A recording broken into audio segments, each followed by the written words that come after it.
తేడాగా ఉందేంటి? గురువా కనులకు కన్నులతో చూసేటి గురువా కనులకు సొంతమౌనా.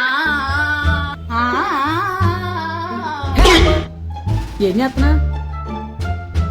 రేపు నాకు టీవీలో ప్రోగ్రామ్ ఉందన్నయ్య, అందుకే సాంగ్ ప్రాక్టీస్ చేస్తాను. ఇక్కడ ఇంకా పడి మమ్మల్ని చంపుతున్నావు, అక్కడ ఇంకెంతమందిని చంపుతావు?